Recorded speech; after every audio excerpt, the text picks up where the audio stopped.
আসসালামু আলাইকুম everyone, welcome to my new another video. কেমন আছেন সবাই? এই পৃথিবীতে যে মানুষটার কোনো লক্ষ্য নেই, কোনো দিক নেই, তবুও প্রতিদিন ভোর হয়, রাত নামে, আর আমি মাঝে মাঝে কোথায় যেন হারিয়ে যাই। না আমরা নিজেকে নিয়ে খুশি, না কেউ আমাদেরকে নিয়ে খুশি। অথচ এই জীবনে আমরা সব কষ্ট, সব বোঝা, সব না বলা কথার ভার আমাদের বুকেই জমে থাকে। আমরা হাসি, কিন্তু সেই হাসির ভেতরে থাকে এক গভীর শূন্যতা। আমরা কথা বলি, সেই কথার আড়ালে লুকিয়ে থাকে অসংখ্য না বলা দীর্ঘশ্বাস। কেউই বোঝে না আমরা আসলে কতটুকু ক্লান্ত।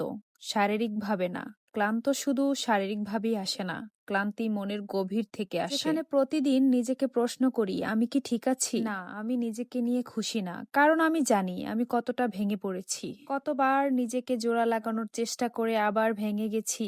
আমি জানি কত স্বপ্ন মাঝ পথে থেমে গেছে, কত আশা নীরবে দাফন দিয়েছি, কত অনুভূতি কাউকে না বলে মাটি চাপা দিয়েছি। কারণ একটা সময় আমরা কেউই আর আগের মতো থাকি না, আগের মতো হাসি খুশি মানুষটার মতো যে কাউকে সময় দিত, সবার কথা শুনতো। এখন আমরা অনেকেই নীরব হয়ে গেছি, নিজের ভেতর নিজেই ডুবে থাকি। এই পৃথিবীর মানুষ চায় খুব সহজ মানুষ, গভীর মানুষ নয়।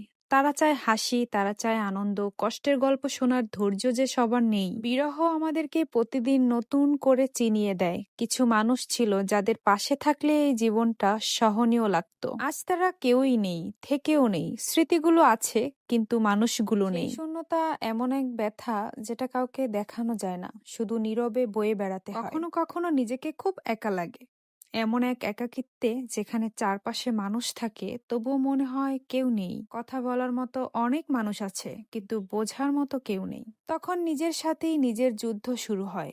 আমি কি শক্ত থাকবো, নাকি ভেঙে পড়বো? অদ্ভুত ভাবে চলা এই জীবনে আমি প্রতিদিন টিকে থাকার চেষ্টা করছি। চেষ্টা খুশি থাকার জন্য না, শুধু বেঁচে থাকার জন্য। হয়তো একদিন আমি নিজেকে নিয়ে খুশি হতে পারবো, হয়তো একদিন কেউ আমাকে রেখে বলবে তুমি ঠিক আছো। সেই আশাতেই এখনো হাঁটি।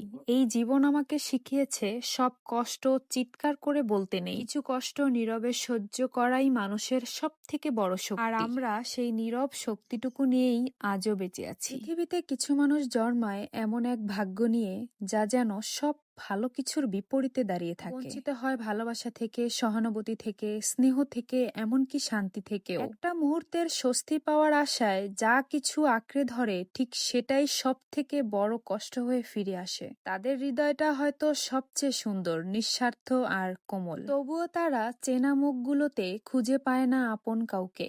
পরিবার, বন্ধুত্ব, ভালোবাসা সব জায়গাতেই তাদের জায়গাটা যেন ফাঁকা ফাঁকা। তারা কখনো খুব বেশি কিছু চায় না, শুধু একটু শান্তি, একটু ভালোবাসা, একটু আশ্রয়। কিন্তু পৃথিবী যেন এ চাওয়াকেই অপরাধ করে তোলে। অনেক সময় দেখা যায় যারা সব কিছুই দিয়েছে, প্রতিদান চায়নি, তাদেরই কপালে জোটে সব থেকে বেশি অবহেলা।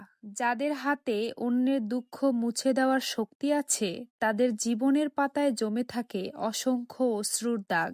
তাহলে বিধাতা কি ইচ্ছে করেই সরল মনের মানুষদের ভাগ্যে লিখে দেন এমন এক বেদনা ভরা জীবন? নাকি পৃথিবীর সমস্ত দুঃখ বেছে নেয় তাদের, যাদের হৃদয়ে ক্ষতের বদলে ফুল ফোটে? আসলে যারা নিঃস্ব হয় হৃদয়ের দিক থেকে নয়, বরং ভালোবাসার প্রতিদানে, তাদের কান্না থাকে নীরব চোখে নয়, আত্মার ভেতরে। আর সেই কান্নার শব্দ কেবল অনুভব করা যায়, শোনা যায় না। তবুও এক অদ্ভুত সত্য হলো, এই নীরব কান্নার মানুষগুলোই অন্যের জীবনে আলো জ্বেলে যায়। তারা হয়তো নিজেরা শান্তি পায় না, কিন্তু অন্যের শান্তির কারণ হয়ে ওঠে। এ যেন তাদের নিয়তির অদৃশ্য শপথ।